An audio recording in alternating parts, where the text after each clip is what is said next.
9월 첫 주인데 첫 주부터 패배 이야기를 왜 하나, 소망 이야기를 해야지 생각할 수 있는 분들도 있을 텐데, 여러분, 우리가 흔히 하는 말처럼 실패는 성공의 뭐다? 어머니다. 어머니는 자식을 낳습니다. 어머니는 고통을 당하지만 그 자식은 낳아서 새 생명을 얻게 되죠. 그러니까 실패라고 하는 것은 때로는 고통스러울 수 있지만 그 고통을 통하여 성공을 낳게 되는 역사가, 일이 세상에 많다는 겁니다. 여러분, 실패를 두려워하지 마시기 바랍니다. 관리만 잘하면 실패도 약이 됩니다. 따라합시다. 실패해도 좋다. 관리만 잘하자. 요새 아이들 학교에서 시험 보고 나면요, 선생님들이 써오라고 하는 거 있어요. 숙제. 어떤 숙제 할까? 시험 끝난 다음에 뭐 써와라? 어떤 노트? 오답 노트. 오답 노트가 쓰는 이유가 뭐냐면, 맞는 것은 다음에도 시험 보면 맞을 수 있는데 틀리는 것은 다음에 시험 보면 또 틀릴 수 있다. 그래서 그것이 보완될 수 있도록, 더 이상 실수하지 않을 수 있도록 아이들에게 틀린 것 써오라고 이야기를 하는 거죠. 실제로요, 대학교 진학한 우리 학생들 중에서 어떻게 공부 잘했나 물어보는데, 그 중에서 중학교, 고등학교 6년 동안에 오답 노트를 잘 기록했고, 시험 때마다 그동안 문제집 풀었던 거, 학교에서 배웠던 거 중에 오답 노트 있는 거, 그거 공부 잘해서 성적을 향상시켰다, 이런 얘기를 많이 들었었어요. 여러분, 오답 노트 그래서 중요한 거죠. 실패를 잘 관리하는 거 중요한 거예요. 제가 송파교회라는 곳에 예전에 사역할 때, 그 당시에는 송파교회가 여의도 순복음교회 산하에 있었기 때문에 장로가 되려면 시험을 봐야 돼요. 장로고시를 보는 분들이 성경 시험을 봐야 된다고 하는데 정보가 유출됐습니다. 이번에 굉장히 어렵다. 그러니까 장로고시 볼 분들이 이제 고민하는 거예요. 어떻게 할까 고민하다가 그분들의 믿음에는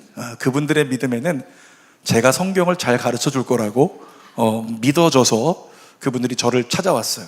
그리고 목사님, 저희 성경 좀 과외 좀 해주십시오. 성경 시험 잘 볼 수 있도록. 여러분, 그래서 제가 그분들의 요청을 받아들여서 과외를 시작을 했습니다. 무려 9명이나. 빨리 곱하기 계산해 보세요. 9명. 공짜로 하진 않았을 거니까. 그런데 그분들이 저하고 같이 공부하면서요, 처음에 테스트한다고 100문제 정도의 시험을 풀었는데 세상에 그 중에서 채 몇 문제밖에 못 풀고 다 틀리는 분들이 수두룩한 거예요. 고민스러운 거죠. 제가 그래서 하나님께 지혜를 달라고 기도합니다. 어떻게 할까 하나님, 어떻게 풀면 좋을까. 당시에 한세대학교에 성경 교재가 있는데 3,000문제 정도 되는 교재가 있었어요. 이 교재를 보니까 문제집, 이거 가지고 공부를 좀 시키면 되겠다. 근데 문제가 너무 많잖아요. 그래서 제가 그 문제를 좀 쉬운 것들, 충분히 알만한 것들, 그런 것들은 다 추려내고 1,500문제를 뽑았습니다. 이 1,500문제를 제 후배들에게 시켜가지고요, 워드로 타이핑을 다 하게 만들었어요. 책에 있는 걸. 그리고 나서 워드로 타이핑된 것을 파일을 가지고 제가 이제 적정하게 한 주에 100문제씩 보통 이렇게 해서 프린트 출력을 합니다. 그리고 바로 나눠주고 풀게 만들어요. 처음에 푸는 분들이 100문제 중에서 90문제 이상 막 다 틀리는 거죠. 틀린 것 가지고서 끝나면 제가 설명해주고 또 다시 한번 풀어보고, 이렇게 해서 그 다음 주에도 또 반복해서 풀어보고 이렇게 풀이를 시작을 하는데, 제가 어떻게 했냐면 그 1,500문제를요 10번을 풀게 만들었어요. 프린트해가지고. 여러분은 워낙에 많은 문제를 다 풀어봤던 사람들이라 막 속독도 하고 막 그래서 1,500문제를 10번을 푸니까요, 이분들이 달라지기 시작합니다. 그리고 제가 어떻게 했냐면 2번 이상 맞는 문제는 다 추려서 뺐어요. 빼고. 왜? 워드 파일이 있으니까 지워서 2번 이상 맞는 거는 괜찮겠다, 다 지워버리고 점점점 하다 보니까 나중에 추렸을 때 500문제 정도 돼요.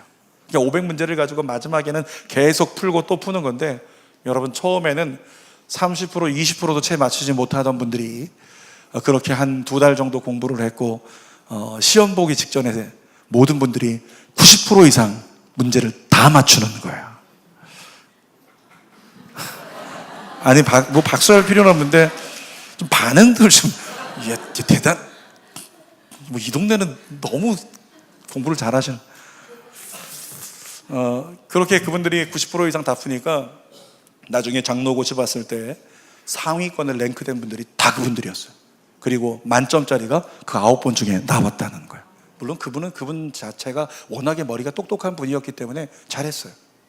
여러분 중요한 건 오답, 틀린 것을 가지고 계속 반복해서 나중엔 10번쯤 반복해서 틀린 것을 붙잡고 씨름하니까요, 이 틀린 것이 약이 되고 틀린 것이 성공할 수 있는 기회가 되더라는 거죠. 사랑하는 여러분, 빌 게이츠가 이런 얘기를 했어요. 성공을 자축하는 것도 중요하지만 실패를 통해서 배운 교훈에 주의를 기울이는 것이 더 중요하다.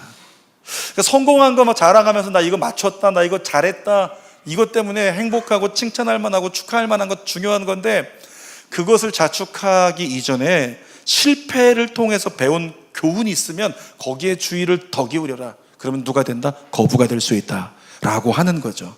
오늘 본문의 말씀은요, 이스라엘 백성들의 뼈아픈 실패를 성경에 기록을 하고 있고 우리에게 보여주고 있어요.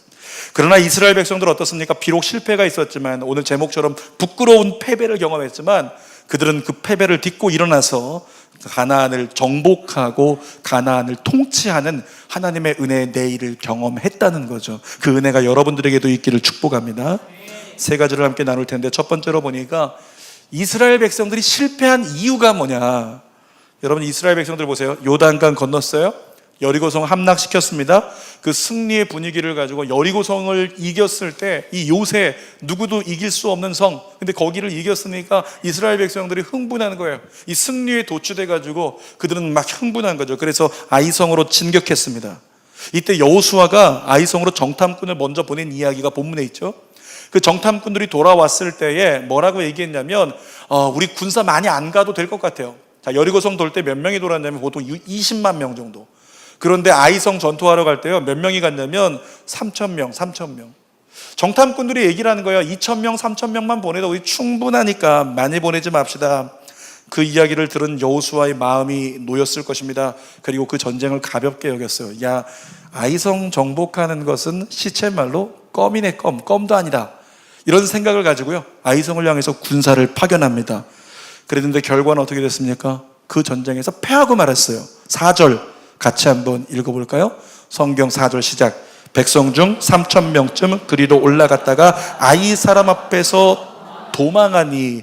도망치는 역사가 이스라엘 백성들에게 있었고, 5절도 읽어봅니다. 이어서 시작.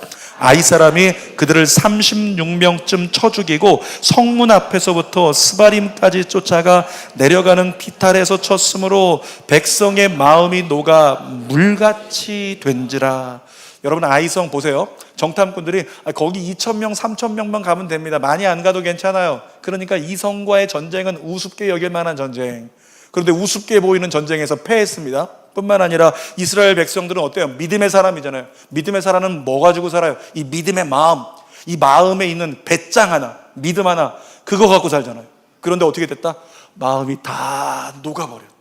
다시 말하면 어떤 문제가 다가와도 나 할 수 있다, 아멘, 할 수 있습니다, 믿음 가지고 막 그렇게 대답하던 사람이 갑자기 어느 순간에 보니까 조그만 문제 하나 다가왔는데 마음이 무너져서 좌절하고 어쩔 줄 몰라서 울고 있고 연약해져 있는 그 모양이 지금 이스라엘 백성들의 모양이 됐다는 거죠.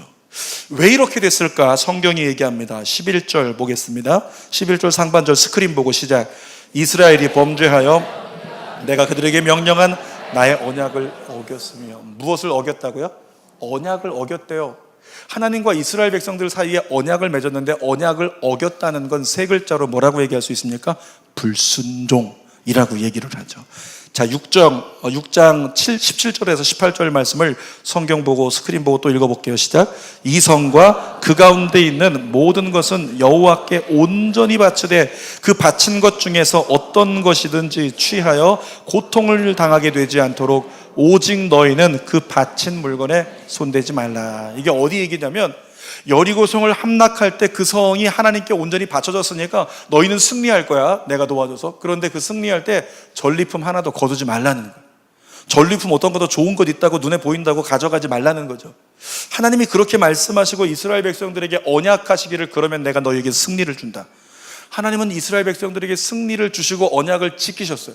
그런데 이스라엘 백성들 중에 한 사람이 그 가운데 어떤 물건을 가져가 버린 거죠. 11절 상반절 읽어볼까요? 시작.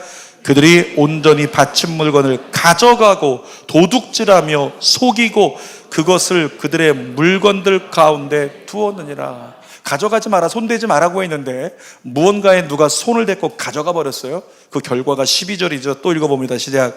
그러므로 이스라엘 자손들이 그들의 원수 앞에 능히 맞서지 못하고 그 앞에서 돌아섰나니 내가 다시는 너희와 함께 있지 아니하리라. 하나님 뭐라고 말씀하세요?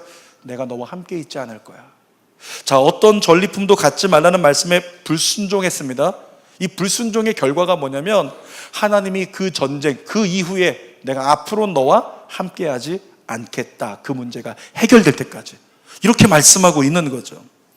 여러분, 정탐꾼들이 3,000명이면 충분히 이길 거라고 생각했던 아이성 전투였습니다. 그런데 이스라엘 백성들은 거기서 패했습니다. 우리가 얻을 수 있는 교훈이 뭐냐면 하나님이 함께하지 않으면 아무리 작은 대적도 이길 수 없다는 거예요. 하나님이 함께하지 않으면 아무리 작은 문제야, 이런 문제 충분히 해결할 수 있어, 안 될 수 있다는 거예요. 하나님이 함께하지 않으면 아무리 작은 질병도요 내 힘으로 이겨낼 수 없다. 이것이 성경의 교훈이죠. 그런데 거꾸로 뭐냐면 하나님이 함께 계시면 여리고 같은 대적도 넉넉하게 쉽고 완벽하게 이길 수 있다. 아멘. 이것이 바로 성경의 메시지. 사랑하는 여러분, 하나님이 여러분과 함께 계실 수 있는 삶을 선택하시기를 축복합니다. 이제 두 번째로 아이성 전투의 패배는요 참으로 부끄러운 패배였다는 것을 깨달아요. 아이성은 조금 아까 나눴던 것처럼 이스라엘이 충분히 이길 만한 작은 성이었습니다. 자, 3절 우리 함께 스크린 보고 읽어볼까요? 시작. 백성을 다 올라가게 하지 말고 2-3천 명만 올라가서 아이를 치게 하소서. 그들은 소손이 모든 백성을 그리로 보내어 수고롭게 하지 마소서. 수고롭게 하지 마세요. 많은 군대 보낼 필요 없어요. 우리들 수고롭게 좀 하지 말고 그냥 조금만 보내도 이길 수 있으니까 조금만 보내십시오. 이렇게 이야기를 정탐꾼들이 하고 있는 거예요. 어제 저희가 체육대회를 했죠. 그리고 체육대회 마지막 릴레이 전에 줄다리기를 했어요. 줄다리기를 했는데 줄다리기 하면 그래도 어떻게든지 한번 이겨보려고 한번 힘쓰는 게 줄다리기잖아요. 저도 줄다리기에 흔적이 여기 남아 있습니다. 여러분, 그런데 그 줄다리기 하러 내려갈 때 우리 남성들이 막 내려가는데 여성 성도들이 바라볼 때 우리 여성은 졌으니까 남성들은 이겨야 되는데 불안한 거죠. 그래서 불안한 나머지 누군가를 부릅니다. 남성들은 내려가고 있는데 씩씩하게 늠름하게 내려가고 있는데 여성 성도들이 한 사람의 이름을 부릅니다. 태상기 집사님, 태상기 집사님, 태상기 집사님 어디 갔어요? 태상기 집사님. 그런데 공교롭게 그때 부모님들 방문하시느라고 부모님 모시러 타이밍 교묘하게 나갔죠. 그런데 제가 줄다리기 사람 모자르다고 제일 뒤에 매달렸어요. 제일 뒤에 매달렸는데요, 이 씨름이 팽팽하면 끌려가는 게 느껴질 텐데 제가 느끼기에 별로 이렇게 힘쓰지 않아도 쭉쭉 당겨줘 오는 거예요. 누가 없는데? 태상기가 없는데. 그럼에도 불구하고 돌아보시면 제일 크신 집사님이 태상기 집사님. 근데 막 땡겨져 먹는 거죠. 깜짝 놀랐어요. 주는 교회가 이렇게 셌던가? 주는 교회가 이렇게 저력이 있었던가? 어떤 분이 그런 얘기 하더라고. 제가 일부 때 얘기했더니, 목사님, 그쪽은 저기 떡만 먹고 경기했는데 저희는 치킨도 먹었잖아요. 치킨 힘으로. 아무튼 줄다리기에서 제가 느끼기로 한 2-3명 없어도 우리 충분하겠다. 사람 없어서 제가 뒤에 매달렸다가 막 여기 다치고 여기 다치고 막 그랬는데, 나 수고롭게 하지 않았어도 괜찮았을 텐데 우리 충분히 이기는데. 여러분, 이스라엘 백성들이요 아이성을 쳐다볼 때 그랬어요. 정탐꾼들이 보니까 수고롭게 많이 없어도 돼요. 조금만 보내도 괜찮아. 이길 수 있습니다. 그렇게 이야기를 한 거예요. 이렇게 자만함으로 전쟁에 나갔다가 부끄러운 패배를 아이성에서 경험을 했죠. 여러분, 첫 번째 전투에서 아이성에 몇 명 파견했다고요? 3,000명. 그런데 8장 가면 두 번째 전투가 벌어지는데 거기서 몇 명 간 줄 아십니까? 10배 갔어요. 10배. 3만 명. 3만 명이 가서 승리를 거둬요.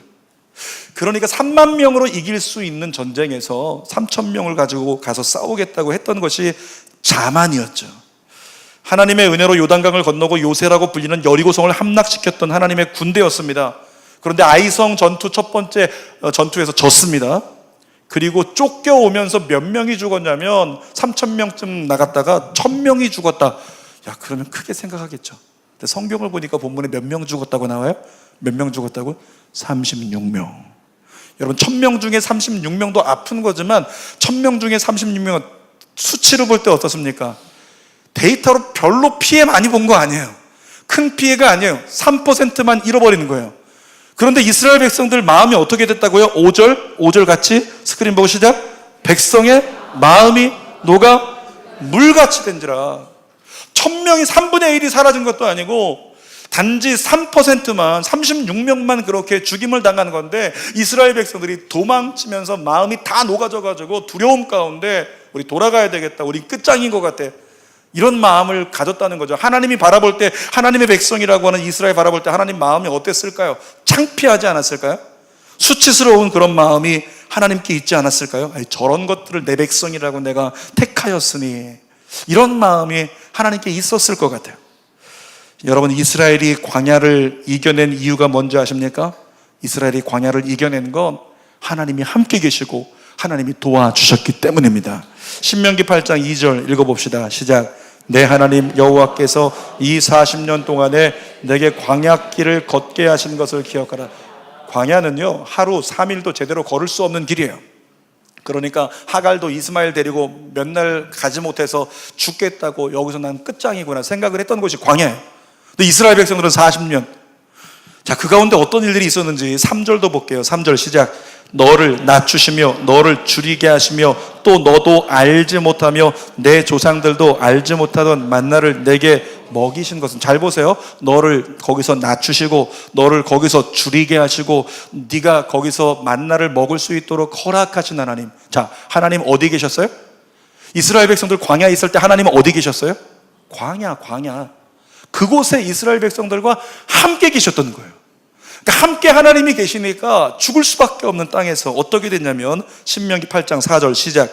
이 40년 동안에 내 의복이 헤어지지 아니하였고 내 발이 부르트지 아니하였느니라. 어떻게 됐다고요? 하나님 때문에, 하나님이 함께 계시니까, 도와주시니까 광야를 이겼다는 거예요. 여러분, 이스라엘이 요단을 건널 때도 마찬가지로요, 하나님이 함께 계시고 하나님이 도와주시니까 요단을 이겼잖아요. 건넜죠. 여리고 앞에서도 하나님이 함께 계시고 하나님이 도와주시니까 여리고성을 정복했잖아요. 이런 공식 하나 보여드릴까요? 전에도 얘기했던 건데 한번 띄워주시겠습니까? 아무리 좋은 것이 있어도, 아무리 좋은 것이 있어도 그 좋은 곳에서 하나님이 빠져버리면요, 그건 뭐가 된다? 아무것도 없는 제로가 된다. 그런데 내게 가진 것과 나는 아무것도 할 수 없는, 부끄럽고 부족하고 아무것도 없는 밑바닥이라고 할지라도, 내가 제로와 같을지라도 나에게 하나님이 더해지면 뭐가 된다? 그것은 좋은 결과, 좋은 인생이 되고 만다. 여러분의 인생이 좋은 인생 되길 바랍니다. 이 가나안 전쟁으로 적용해서 말하면 이거예요. 아무리 적이 작을지라도 하나님의 도우심 없이는 그 적을 이길 수 없다는 거예요. 왜? 내 힘이 제로가 되니까. 그런데 내가 아무리 부족하고 못나고 연약한 제로 같아도 하나님이 도우시면 여리고를 이길 수 있다니까요. 이것이 하나님의 사람에게 주어진 삶의 법칙인 거죠. 보통 사과나무는 키가 3m 정도 됩니다. 사진 보시면 사과나무는 키가 보통 한 2m에서 3m 정도 돼요. 높이 걸려있는 사과를 따려면 장대 끝에 붙어있는 그 커팅 칼로 이렇게 쳐가지고 사과를 치면 밑에서 받아서 사과를 수확을 하게 되죠. 이렇게 열매가 많이 맺힐 수 있는 나무들 키가 2m, 3m 이상이 넘는다는 거예요. 사과나무는 보통 그렇게 서 있죠. 여러분, 그런데 제가 이번 주간에 동네 한켠에서 저 김포 한강로를 건너 있는 식당에 가서 밥을 먹다가요, 밥 먹으러 들어간 일행들 뒤로 잠깐 바람 쐰다고 그 앞에 한 바퀴 돌다가 나무 하나를 발견했어요. 다음 사진입니다. 나무 하나를 발견했는데 이 나무는 일반 나무의 나무 가지밖에 안 돼요. 줄기가 나무 가지밖에 안 돼. 손가락 굵기밖에 안 돼요. 그리고 이 손가락 굵기만한 나무가 서 있을 수 없으니까 거기다가 쇠파이프 박아서 농부가 그걸 묶어놔서 지탱시켜놨어요. 그러니까 이 나무는 키도 1m밖에 안 돼요. 너무 작고 너무 보잘것없고 자기 혼자 서 있을 수도 없는 그런 나무, 버팀목이 있어야 서 있을 수 있는 그런 힘없는 나무. 그런데 그런 힘없는 나무에, 자, 눈 크게 뜨고 잘 보세요. 뭐가 걸려 있어요? 뭐가 걸려 있어요? 사과. 제가 조한 줄 알았어요. 가짜인 줄 알았어요. 가서 만져봤어요. 가짜가 아니더라고요. 진짜더라고요. 사과나무였던 거예요. 저 나무에, 저 작은 나무에서 사과가 열려 있는 거예요. 여러분, 주의 종들은 묵상하는 습관을 가지고 있는데 제가 그것을 잠깐 쳐다보다가 혼자 묵상을 했어요. 그러면서 하나님을 찾죠. 하나님 어떤 마음이 있을까 하나님. 그런데 그 순간에요, 저도 모르게 마음이 울컥했어요. 그러면서 어떤 마음이 들었냐면, 아무리 작고 보잘것없고 쉽게 쓰러질 것 같은 존재가 나라고 할지라도 하나님이 원하시면 열매를 맺을 수 있다. 아멘. 아무리 어리고 부족하고 아무리 오늘은 죄 때문에 무너져 쓰러져 오늘의 나의 수준은 밑바닥이 되어 있어도 오늘 나에게 하나님이 원하시면 열매를 맺을 수 있다. 따라합시다. 열매를 맺을 수 있다. 열매 맺는 나무 되시기를 축복합니다. 그때 생각나는 찬양이 있더라고요. 그 찬양이 오늘 우리 목사님께서 잘 불러주신 우리 헌금 함께 송으로 불렀던 찬양인데 앞소절만 한번 불러볼까요? 같이 시작. 슬픈 마음 있는 자, 몸과 영혼 병든 자, 누구든지 부르시오. 예수 이름 부르시오. 그 이름을 믿는 자, 그 이름을 부르는 자, 그가 어떤 사람이든 그는 구원 얻으리. 제일 밑에 줄, 그가 어떤 사람이든 그는 구원 얻으리. 한 번 더, 내가 어떤 사람이든 나는 구원 얻으리. 아멘. 아멘. 여러분, 이스라엘이 패한 것은요, 외적으로 볼 때는 하나님 말씀에 불순종했기 때문에 그러는 거예요. 그런데 내적으로 보면은 또 다른 이유가 있습니다. 그건 뭐냐면 하나님께 기도하지 않았기 때문에 이스라엘 백성들은 아이성 전투에서 패한 거예요. 세 번째로 이스라엘이 패한 진짜 이유를 나누도록 하겠습니다.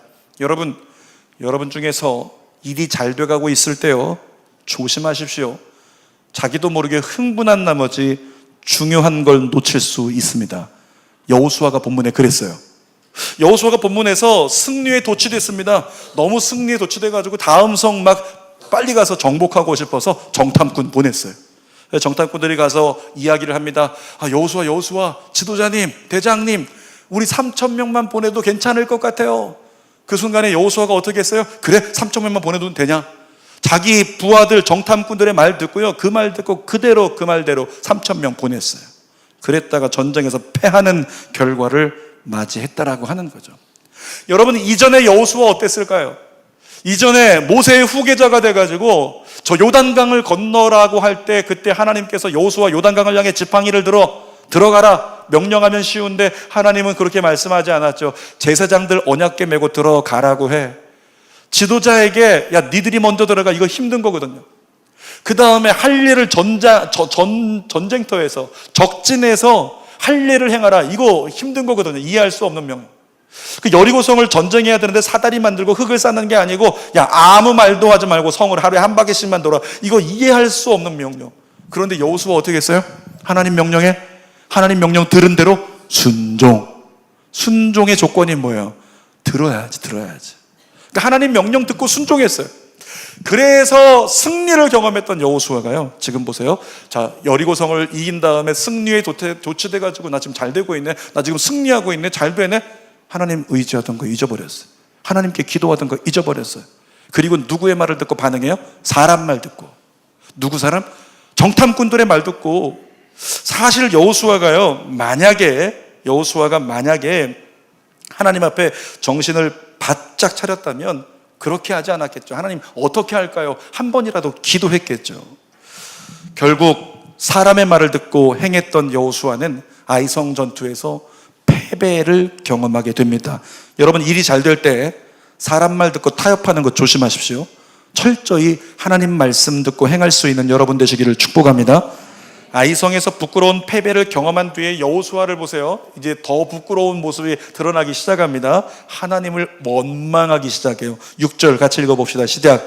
여호수아가 옷을 찢고 이스라엘 장로들과 함께 여호와의 궤 앞에서 땅에 엎드려 머리에 티끌을 뒤집어 쓰고 저물도록 있다가, 잘 보세요. 이 재를 갖다 막 뒤집어 쓰는 거, 이건 뭐 하는 행위예요? 장례 치를 때 그리고 난 저주받았다 표현할 때 죄를 뒤집어 쓰면서 난 저주받은 인생, 난 저주받은 인생. 그런데 여호수아가 지금 죄를 뒤집어 쓰고 있어요. 뭐 하고 있는 거예요? 난 저주받은 인생, 티끌을 뒤집어 쓰면서 나는 아무것도 아닌 인생, 난 끝장난 인생, 그렇게 지금 표현하고 있는 거예요. 그런데 어디 앞에서? 여호와의 궤 앞에서, 언약궤 앞에서. 여러분, 요단강 건널 때 어떻게 했어요? 언약궤를 따라가니까 요단강을 건넜어요. 여리고성 돌 때 어떻게 하라고 했어요? 언약궤를 메고 제사장들이 걸으면 그 뒤를 따라서 돌라. 그러면 그 성을 정복하게 된다. 이제까지 언약궤만 따라가면 그 가운데 승리가 있고 하나님의 영광을 경험했던 언약궤. 그런데 언약궤 앞에 있는 여호수아가 뭐 한다고요? 난 저주받은 인생, 나는 끝장난 인생, 이렇게 고백하고 있다는 거예요. 어쩌면 우리의 모습과 똑같습니다. 우리가 예배드리고 있는데 이 예배 자리에서 주님은 우리를 살리시고, 아멘, 살리시고 일으키시고 회복시키시는데, 이 자리에 나와서도 나는 끝장난 인생, 난 희망 없는 인생, 그러니까 기도할 필요도 없고 기도도 안 나오고 하나님 앞에 무릎 꿇으려고 애쓰지 않는 그런 모습, 우리 안에 있는 모습과 똑같다는 거죠. 자, 7절에 보면 더 하는데 7절 읽어볼까요? 시작. 슬프도소이다. 어찌하여 이 백성을 인도하여 요단을 건너게 하시고 아모리 사람의 손에 넘겨 멸망시키려 하셨나이까? 우리가 요단 저쪽을 만족하게 여겨 거주하였다면 좋을 뻔하였나이다. 여호수아가 지금 뭐라 그래요? 왜 하나님이 여기까지 우리를 요단강 건너게 하고 여리고 지나게 하고 왜 여기까지 오게 해서 우리를 힘들게 하냐고. 차라리 저 요단강 건너 광야에 있었으면 좋았을 걸. 그렇게 하나님을 원망하고 있는 모습이 지금 본문의 여호수아의 모습이에요. 9절까지 계속 탄식합니다. 그런데 10절에 가서 하나님이 처음 입을 여세요. 하나님 뭐라고 하셨는지 10절 읽어볼까요? 시작. 여호와께서 여호수아에게 이르시되 일어나라. 어찌하여 이렇게 엎드렸느냐. 하나님 말씀하시는 거예요. 여호수아 왜 왔어? 여호수아 왜 왔냐? 니들이 내 명령 어겨서, 11절이죠. 내 명령 어겨가지고 니들 놔두고 잠시 딴 데 갔다 왔는데 왜, 뭐 무슨 문제 있어? 진작에 엎드려 내게 기도하지 않았니? 진작에 엎드려 나를 구하지. 실패하고 나니까 이제서야 나를 찾는 거니? 이것이 하나님의 마음이었어요. 여러분, 이스라엘이 첫 번째 아이성 전투에서 패한 근본적인 이유가 뭐라고요? 근본적인 이유가 기도 없이 움직였기 때문이라고. 만약에 여호수아가 기도하고 움직이는 순서를 놓지 않았다면 어떻게 됐을까요? 자, 낙관적인 보고를 했던 정탐꾼들이 2-3천 명 갈 필요 없습니다. 너무 수고롭게 하지 말고요, 그냥 3천 명만 2천 명만 보내면 됩니다. 이렇게 얘기를 했을 때 여호수아가 이렇게 반응했다면요, 그래 알았어, 야 너희들 얘기들을 들으니까 내가 희망이 생긴다. 잠깐만 있어봐. 그래도 우리 하나님께 물어보자. 내가 충분히 할 수 있지만, 내 힘으로 해결할 수 있지만, 내 앞길 내가 살아갈 수 있지만, 우리 가정 내가 지킬 수 있지만, 그래도 하나님께 기도해보자. 그리고 여호수아가 하나님께 엎드려서 하나님 저 어떻게 했을까요? 어떻게 할까요? 물어보면 하나님 뭐라고 했을까요? 여호수아 가지마 라고 말씀하셨을 거예요. 왜? 여호수아 너희 문제 있다. 여호수아가 캐치하지 못하는 문제를 하나님은 알고 계시거든요. 그러니까 하나님께 기도했다면 하나님이 야 너희 지금 민족 문제 생겼다. 이 문제 가지고 가면 100번 싸워도 100번 진다. 이런 응답을 받았겠죠. 그러면 올라가 싸우지 않고 하나님 앞에 엎드려서 기도하며 그 문제가 무엇인지 깨닫게 되고 찾게 되고 문제를 해결했겠죠. 그러면 부끄러운 패배가 여호수아와 이스라엘 앞에 주어지지 않았을 거란 말이죠. 그런데 여호수아는 기도하지 않았습니다. 기도하지 않으니까 문제가 있다는 걸 깨닫지 못했습니다. 사랑하는 여러분, 이제까지 기도 없이 살았던 성도가 있다면 이제라도 기도를 시작하시기를, 아멘을 기대하겠습니다. 저에게 하라는 게 아니라 하나님이 기대하실 거예요. 자, 이제라도 기도를 시작하기를 주님의 이름으로 축원합니다. 이전보다 다시 기도 시작한다면 엄청난 삶을 살게 될 줄 믿습니다. 하나님은 반드시 기도하는 사람을 붙잡아 주세요. 혹시 나 지금 힘들지만 열심히 기도하고 있는 분 계세요? 쉬지 말고 멈추지 말고 기도 계속하세요. 하나님이 여러분과 함께 계십니다. 예수 믿는 사람에게 기도보다 좋은 대안은 없어요. 기도보다 좋은 방법은 없습니다. 기도보다 좋은 길은 없다는 걸 믿고 계속 기도하십시오. 자, 기도하면 어떤 역사가 일어난다고요? 문제가 있다는 걸 깨닫게 돼요. 그리고 그 문제가 무엇인지를 기도하면 알게 된다는 거죠. 그럼에도 불구하고 그리스도인 된 저와 여러분들이 기도하지 않는 건 자기 영혼에 대한 자학이고 자기 삶에 대한 직무유기라는 사실을 우리가 잊지 않게 되기를 주님의 이름으로 축원합니다. 자, 이 정도까지 얘기했는데도 기도 안 하는 사람은요, 매밖에 없어요. 매밖에. 자, 이거는 복음은 아니고 제 이야기입니다. 제 이야기. 괜히 또 집에 돌아가서 매밖에 없다 묵상하지 말고, 그건 제 얘기인데 기도하시라고요. 설교를 마치려고 합니다.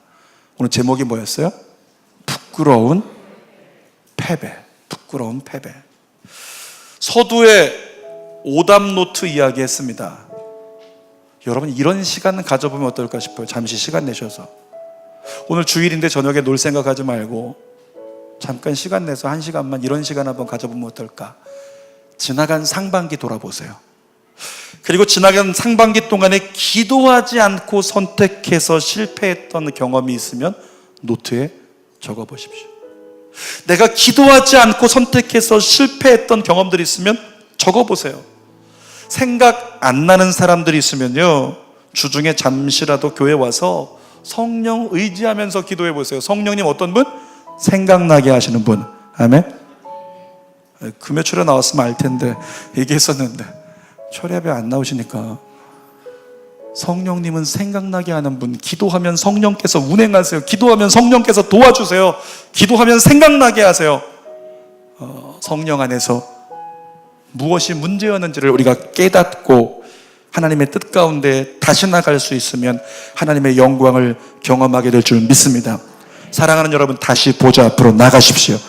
나만의 신앙 오답 노트를 기록하십시오. 그리고 다시금 예수 이름으로 기도하는 삶을 시작해 보십시오. 그러면 여호수아 8장에 와서 다시금 아이성을 정복하는 이스라엘 백성들의 승리가 여러분들의 내일이 될 줄 믿습니다.